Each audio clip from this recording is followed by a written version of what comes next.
Mark him. Okay, they blocked. Okay, they blocked those guys. They blocked them. Oh, man. Guys, look at that. Like, wow, this is real teamwork. Look at that. As the guy was running, his teammates were blocking the other people. Wow.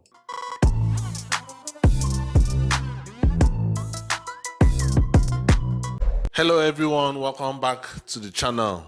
Today I'll be checking out college football one more time. The title of this video is The Kick 6 Auburn's Iron Bowl Miracle versus Alabama. I think so. Iron Bowl is like the college version of Super Bowl, right? I guess you guys can correct me in the comment. I'm just guessing here, but it sounds like Super Bowl, so I'm just assuming that it's like Iron Bowl, Super Bowl, whatever. Let's get right into it. It's November 30th, 2013. Wow. We're in Auburn, Alabama for the 78th Iron Bowl. The way it's starting right now with the it seems like it was a very, very, like a movie-like event. The number 4 Tigers have drawn even with the number 1 Crimson Tide at 28, and with just 1 second left, Nick Saban has sent out his kicking team for a 57-yard field goal. Hoping Nick Saban, I guess that was when he was in college, because I think I've heard that name before from the NFL, so I guess it was still in college at this point. To either break the tie or move on to overtime.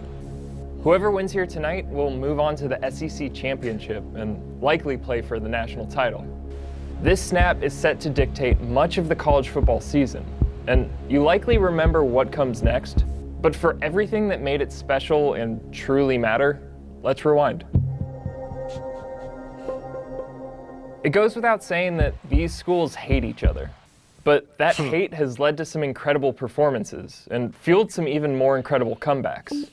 The first time the game came here to Jordan-Hare Stadium was in 1989, when Auburn pulled off a 30-20 upset that ended Alabama's national title hopes, and possibly even worse, made them share the SEC championship with Tennessee.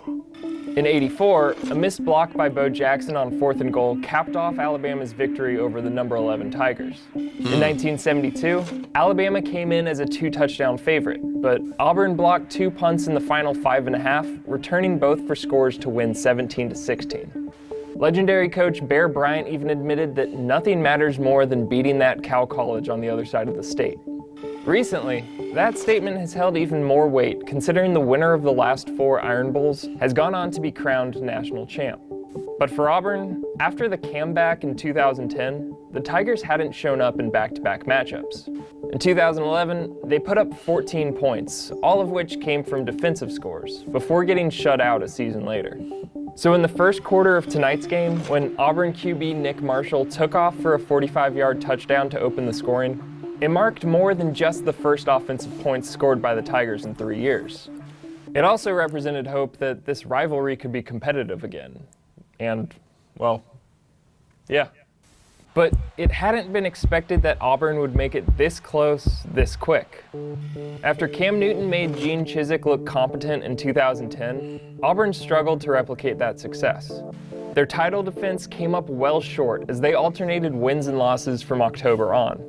Offensive coordinator Gus Malzahn left to coach Arkansas State, and with him went the Tigers' offense. They tumbled from best in the nation with Cam to outside the top 100 in total offense in a season where they finished with just 3 wins. They were winless in SEC play, and once Chizik got the boot, the Gus bus pulled back into the station, and with it, the hope for anything that resembled an offense. While the turnaround was expected, it wasn't forecasted to happen in Malzahn's first year back. The Tigers entered the season unranked and needed some late magic from Marshall just to sneak past Mississippi State. After a loss in Baton Rouge, Auburn strung together a couple wins, and a shootout victory over Johnny Manziel in College Station hurled Auburn up the ranks. But 2 weeks before the Iron Bowl, it looked like their ride was over. Down 1 late to Georgia, they were facing 4th and 18 when this happened. Let's it go! Wow. The prayer at Jordan-Hare moved Auburn up to number 4 in the nation for their showdown with Alabama, making it the highest ranked Iron Bowl ever and just the second time both teams were in the top 5. And unlike other times Bama has faced a fellow top 5 team, at 28 all, the Tide have let this one get competitive. While Auburn's turnaround surprised some, Alabama had dominated its schedule pretty much as expected. They were coming off back-to-back national championships, the most recent being their complete annihilation of Notre Dame, and were projected to take home a third straight. They came into the season ranked number 1 and hadn't left that spot since. The toughest test for the Tide came in their second game of the year at 6th-ranked Texas A&M, but even that wasn't as close as the final score indicates. Since then, they beat opponents by an average of 43 points. So Vegas was being polite to give this just a 10-point spread. With A.J. McCarron, Amari Cooper, and T.J. Yeldon, most believed their offense would be too much for Auburn to handle. The only person reckless enough to not pick Bama was Sir Charles Barkley. But Nick Moss is going to come up big, and first of all, it's not going to be an upset. Okay. Whoa! And once Alabama's offense woke up in the second quarter, it looked like Chuck was right, at least about there not being an upset. McCarron hit Jalston Fowler for their first score, then connected with Kevin Norwood for a 20-yard touchdown after a Trey Mason fumble gave them a short field. Following an Auburn punt, Yeldon barreled in to make it 21 unanswered for Alabama. And even though they haven't held onto that lead, they're still in position to win it right here. But from 57 yards out, this kick is essentially a different type of Hail Mary that left even Vern and Gary confused. They're going to try a field goal? 60 minutes ago, it would have made a little more sense. Alabama's kicker, senior Cade Foster, came into this game on a roll. He hadn't missed a field goal attempt since his first try of the season and had even drilled a 53-yarder against Ole Miss. But tonight, that went out the window. In the first quarter, he sent a 44-yard kick wide left. A chance at redemption wouldn't come until the start of the fourth, which he knocked through from 28 yards out. But a false start penalty forced a That kick doesn't always look hard to me. Like, that place is really, really wide, and there's no goalkeeper. So I used to feel like that shouldn't be that hard. But I don't know. I've never played the games. I don't know how difficult or how hard it is.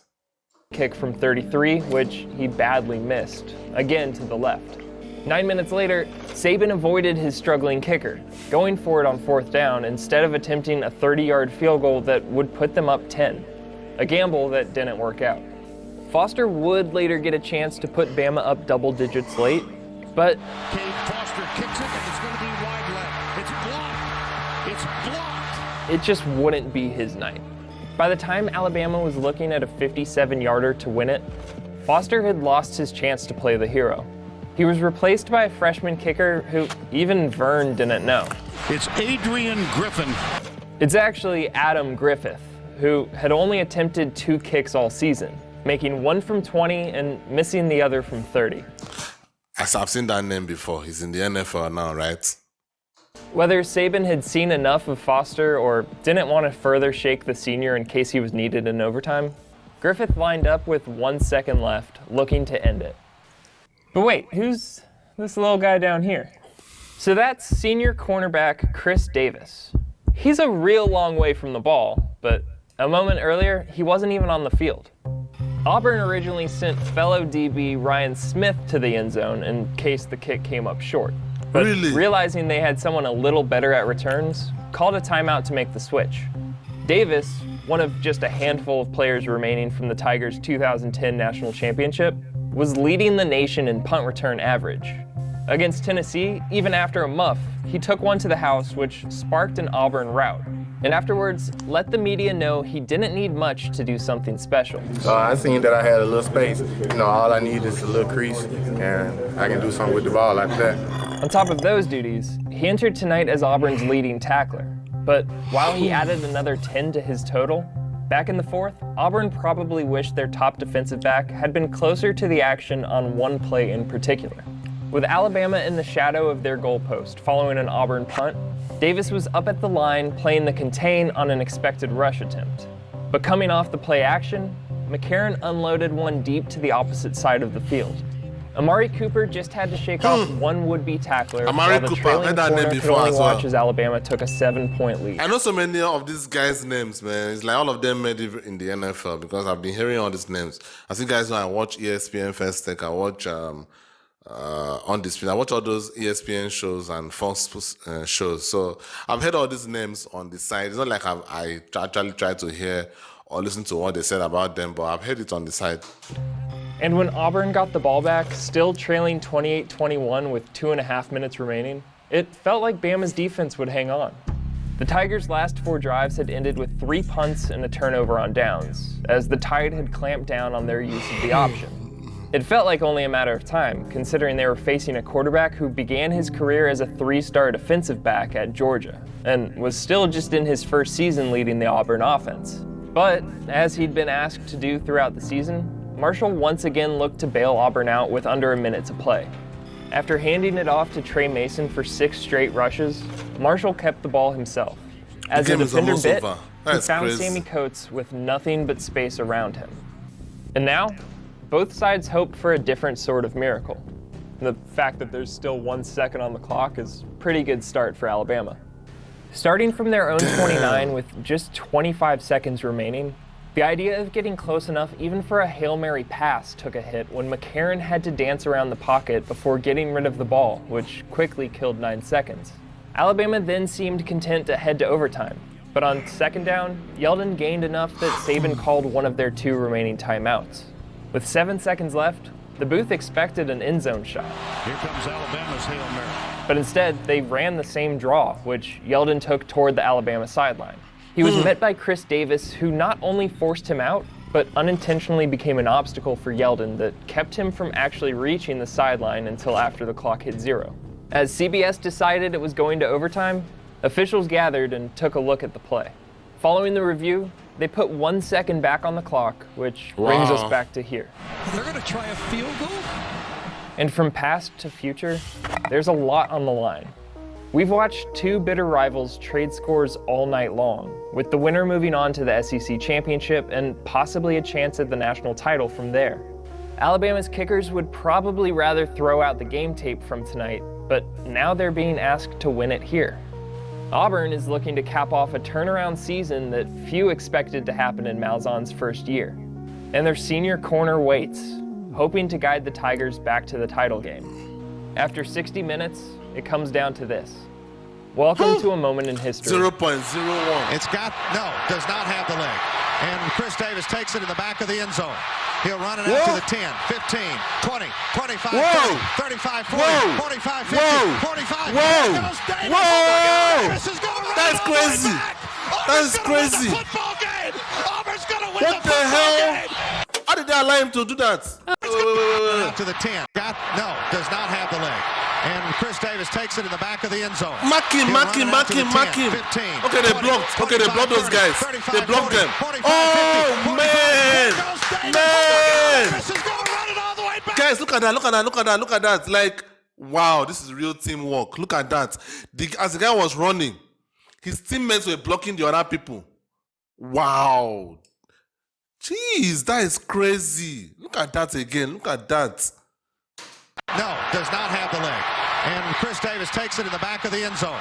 He'll run it out to the 10, 15, 20, 25, 30, Blocked. 35, 40, Blocked. 45, 50, And is that... Wow. Oh my God! Davis is going to run it all the way back. Auburn's going to How? Auburn's going to win the That is football game. crazy. Wow. Even though I'm still learning this sport, I don't really know everything. I'm still like a fair weather fan at this point.